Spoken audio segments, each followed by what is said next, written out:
The Lives of the Saints by Father Alban Butler, January 22nd, St Vincent of Saragossa, AD 304. The most glorious martyr St Vincent was born, some say at Saragossa, others at Valentia, but most authors, and most probably, at Osca, now Huesca, in Granada. He was instructed in the sacred sciences and in Christian piety by Valerius, the bishop of that city, who ordained him his deacon and appointed him, though very young, to preach and instruct the people. Dacian, a most bloody persecutor, was then governor of Spain. The emperors Diocletian and Maximian published their second and third bloody edicts against the Christian clergy in the year 303, which in the following year were put in force against the laity. It seems to have been before these last that Dacian put to death 18 martyrs at Saragossa, who are mentioned by Prudentius, and in the Roman Martyrology, January 16th, and that he apprehended Valerius and Vincent. They spilt some of their blood at Saragossa, but were thence conducted to Valentia, where the governor let them lie long in prison, suffering extreme famine and other miseries. The proconsul hoped that this lingering torture would shake their constancy. But when they were brought out before him, he was surprised to see them still intrepid in mind, and vigorous in body, and reprimanded his officers, as if they had not treated the prisoners according to his orders. Then, turning to the champions of Christ, he employed alternately threats and promises to induce them to sacrifice. Valerius, who had an impediment in his speech, making no answer, Vincent said to him, "Father, if you order me, I will speak." "Son," said Valerius, "as I committed to you the dispensation of the word of God, so I now charge you to answer in vindication of the faith which we defend." The holy deacon then acquainted the judge that they were ready to suffer everything for the true God, and little regarded either his threats or promises in such a cause. Dacian contented himself with banishing Valerius. As for St Vincent, he was determined and assailed his resolution by every torture his cruel temper could suggest. St Augustine assures us that he suffered torments far beyond what any man could possibly have endured, unless supported by a supernatural strength, and that he preserved such a peace and tranquility in his words, countenance, and gestures in the midst of them as astonished his very persecutors, and visibly appeared as something divine, while the rage and distraction of Dacian's soul was as visible in the violent agitations of his body, by his eyes sparkling with fury, and his faltering voice.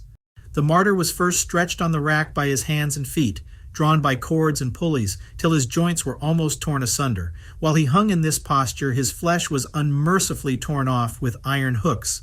Vincent, smiling, called the executioners weak and faint-hearted.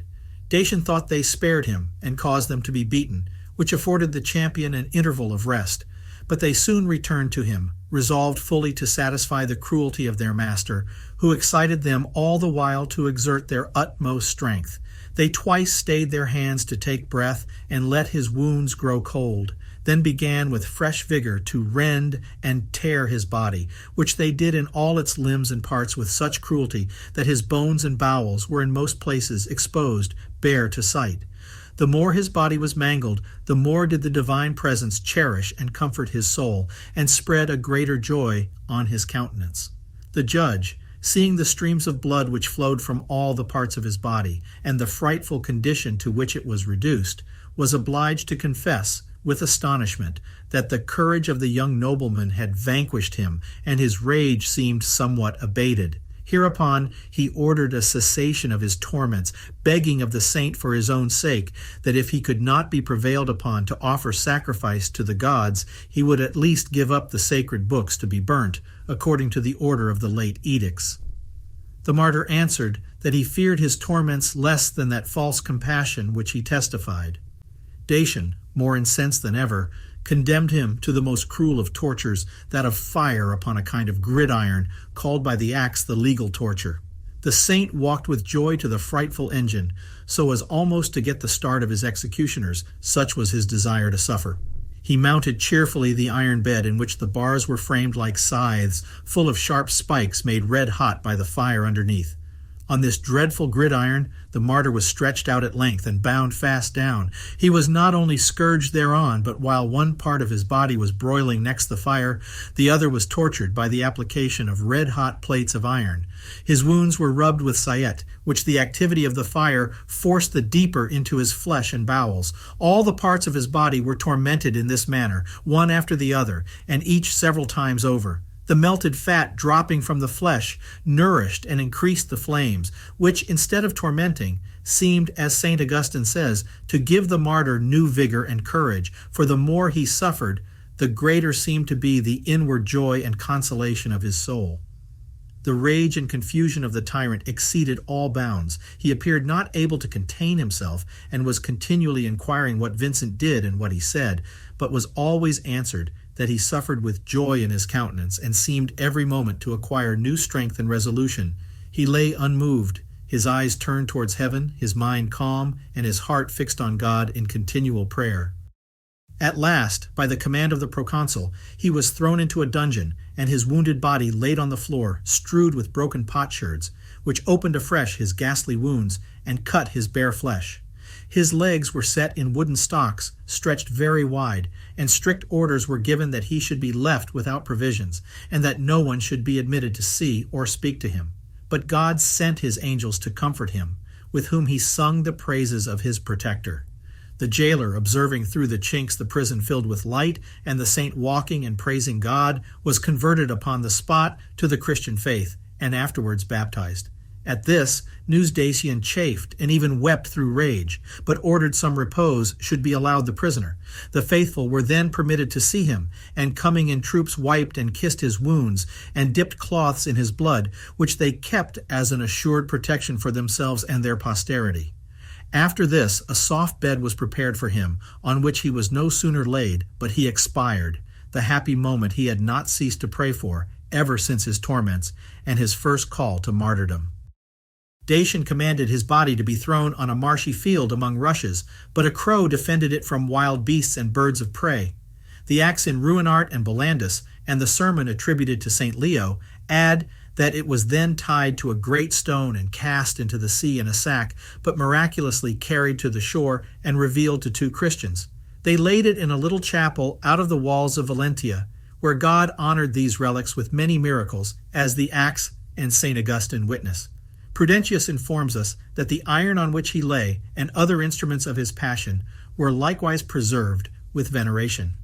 Childebert, king of France, or rather of Paris, besieging Saragossa, wondered to see the inhabitants busied continually in making processions.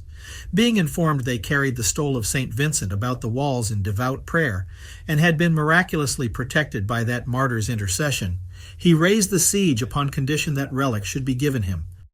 This he with great solemnity brought to Paris, and enriched with it the magnificent church and abbey of St. Vincent, now called Saint-Germain-des-Prés, which he built in 559, and which his successor Clotaire caused to be dedicated.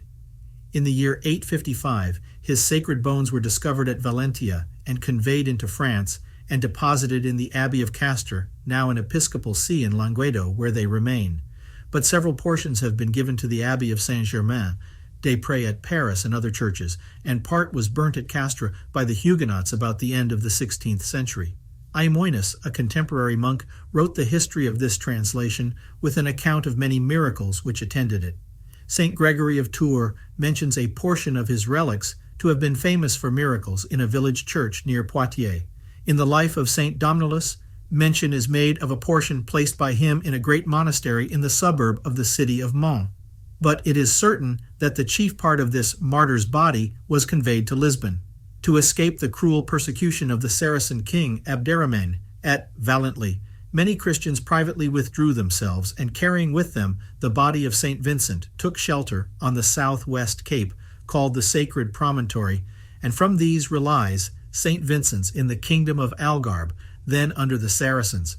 Alphonsus Henry, the most pious first king of Portugal, son of Count Henry, having defeated 5 Moorish kings, at Orique in the year 1139, received from those faithful keepers the body of St. Vincent, sent it by sea to Lisbon, and built the royal monastery of the Cross, of regular canons of St Augustine, in which he most religiously deposited this treasure, rendered more famous by miracles in the year 1148. This account is recorded by contemporary unexceptionable vouchers in Bollandus, page 406.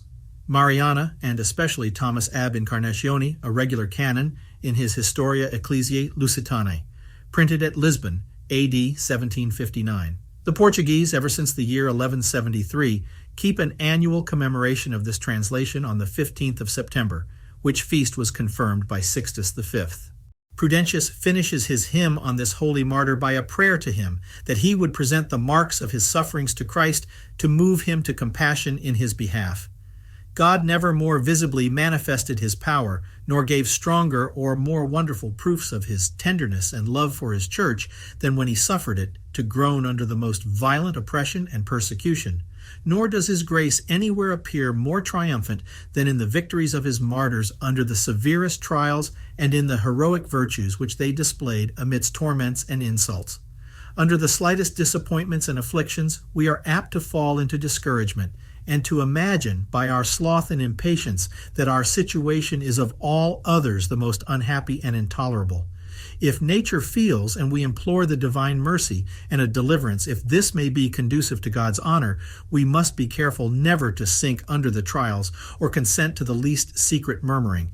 We must bear them, if not with joy, at least with perfect submission, and remain assured that God only seems to withdraw himself from us, that we may follow him more earnestly and unite ourselves more closely to him.